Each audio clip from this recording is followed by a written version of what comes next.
देखिए आज हम बात करेंगे एंटी हाइपरलिपिडेमिक एजेंट्स में फर्स्ट एजेंट जो बहुत इंपॉर्टेंट है स्टैटिन्स की। स्टैटिन्स की बहुत सारे एग्जांपल हैं जो आप क्लासिफिकेशन में लर्न करने वाले हैं, लाइक एटोवास्टैटिन, आपका रोजुवास्टैटिन, पेट्रास्टैटिन या प्रवास्टैटिन।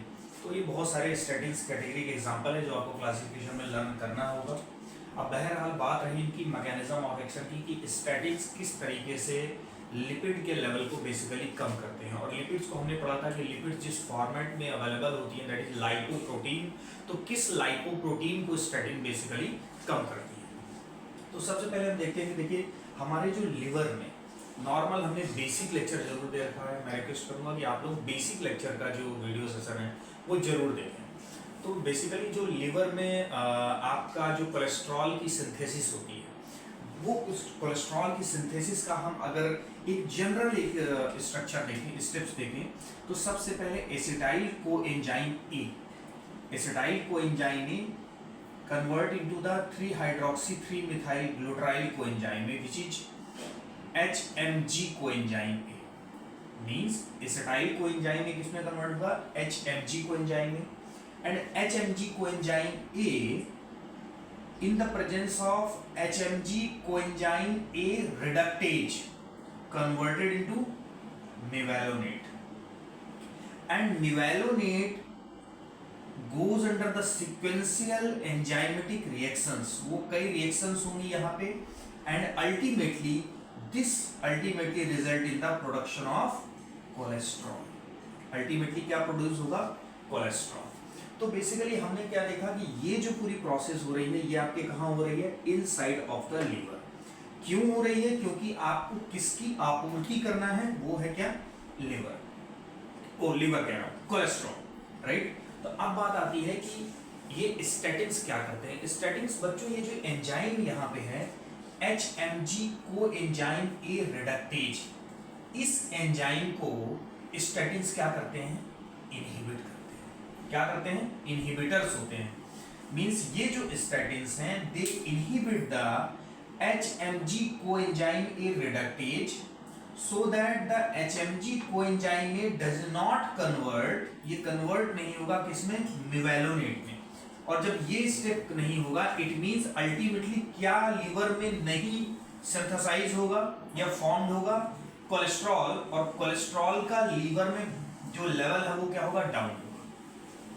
अब आपको पता है कि जब कोलेस्ट्रॉल का लेवल लीवर में सिंथेसाइज कम हुआ या कोलेस्ट्रॉल की अवेलेबिलिटी लीवर में कम हुई, तो लीवर उस अवेलेबिलिटी को बढ़ाने के लिए, क्योंकि कहीं ना कहीं देखिए कोलेस्ट्रॉल जो है वो आपके बाइल एसिड में स्टेरॉयडल हार्मोन की सिंथेसिस में कोलेस्ट्रॉल का इन्वॉल्वमेंट है। तो ये हमने यहाँ पे मेंशन भी कर रखा है, लाइक आपके बाइल एसिड में या आपका कहाँ स्टेरॉयडल हार्मोन की सिंथेसिस में ओवरऑल किसकी जरूरत है? कोलेस्ट्रॉल की।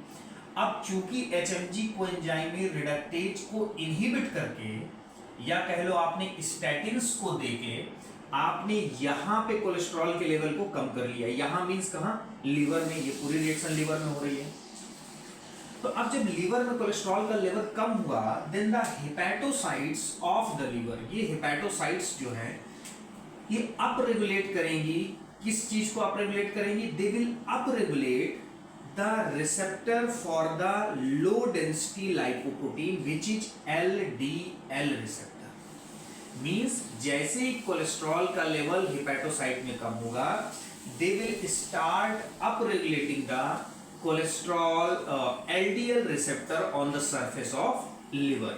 अब LDL के रिसेप्टर जितने ज्यादा अप रेगुलेट होंगे they will attract the LDL floating on the, ये आपकी क्या है? ब्लड वेसल है। अब ब्लड वेसल में जितना LDL है they will attract towards LDL receptor. अब वो कहां पे अट्रैक्ट होगा? LDL रिसेप्टर में।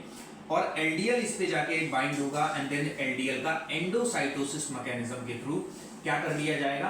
अपटेक। और जब ये अपटेक कर लिया जाएगा then there will be internalisation. Internalisation means इस पूरे LDL के पार्टिकल को ब्रेक करके उससे क्या निकाल लिया जाएगा? कोलेस्ट्रॉल।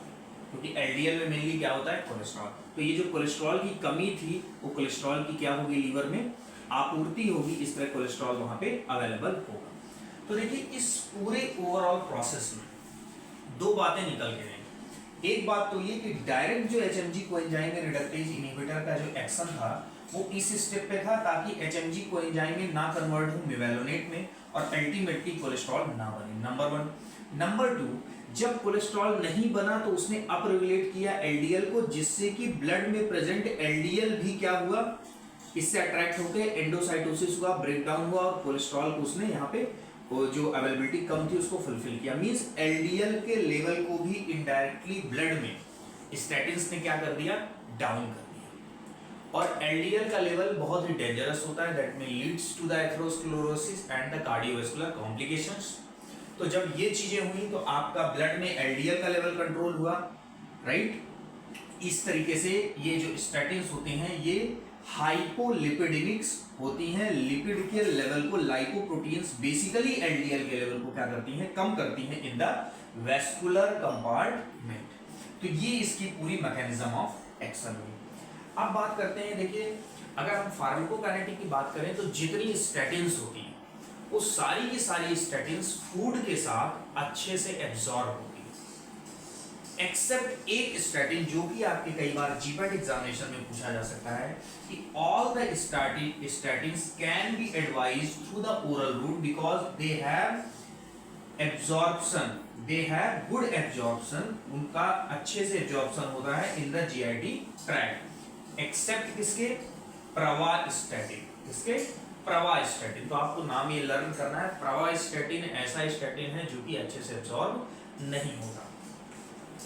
अब एडवर्स इफेक्ट की अगर बात करें तो एडवर्स इफेक्ट में हम देखें कि बेसिकली जो ये जो मेवेलोनेट है बच्चों, ये बहुत इंपॉर्टेंट है। कहाँ पे, स्केलेटल मसल में भी कई ऑक्सीडेशन या इस तरीके रेट माइटोकॉन्ड्रियल की जो साइकिल चलती है उसको प्रोसीड करने में यहाँ पे मेवेलोनेट का बहुत बड़ा रोल है, क्योंकि मेवेलोनेट से रिलेटेड जो कोएंजाइम Q10 है जो कि इलेक्ट्रॉन ट्रांसपोर्ट चेन में यूज होता है, जब ये प्रोसेस नहीं होगी, ये यहाँ इनहिबिट होगा तो मेवेलोनेट का लेवल भी क्या होगा, डाउन होगा। और जब मेवेलोनेट का लेवल डाउन होगा तो स्केलेटल मसल में ऑक्सीडेशंस या ऑक्सीजन की सप्लाई, जो वहां पे साइटोक्रोम ऑक्सीडेज होंगे उनकी अवेलेबिलिटी कम होगी, जिसके स्केलेटल मसल के डेड होने के चांसेस बढ़ेंगे, जिसको हम बोलते हैं ये क्या कॉज करेंगे, मायोपैथी। क्या कॉज करेगा, मायोपैथी। तो myopathy is the adverse effect of statins. Statins का एडवर्स इफेक्ट क्या है, मायोपैथी, और उसको आप कोरिलेट करेंगे through the less availability of mevalonate, through the less production of coenzyme Q10 which leads to the mitochondrial dysfunction, and mitochondrial dysfunction in the skeletal muscle will produce the apoptosis which may lead to myopathy of the skeletal muscle। तो एक ये बात हो गई। Apart from this कि ये LDL के level को कम कर रहा है, स्टैटिन्स के अंदर antioxidant, anti inflammatory and anti proliferative property भी होती है, और इन तीनों प्रॉपर्टी में होने की वजह से इसको हम कई बार स्टैटिन्स को स्ट्रोक और मायोकार्डियल इन्फार्क्शन में भी यूज करते हैं, क्योंकि इसकी property antioxidant, anti inflammatory and anti proliferative है। तो कई बार मायोकार्डियल इन्फार्क्शन या स्ट्रोक के केसेस में भी आप स्टैटिन्स एडवाइस करते हैं।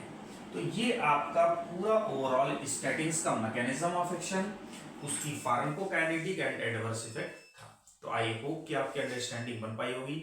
नेक्स्ट सेशन में हम नेक्स्ट कैटेगरी ऑफ ड्रग की मैकेनिज्म ऑफ एक्शन और उसके फार्माकोकाइनेटिक एस्पेक्ट को पढ़ेंगे।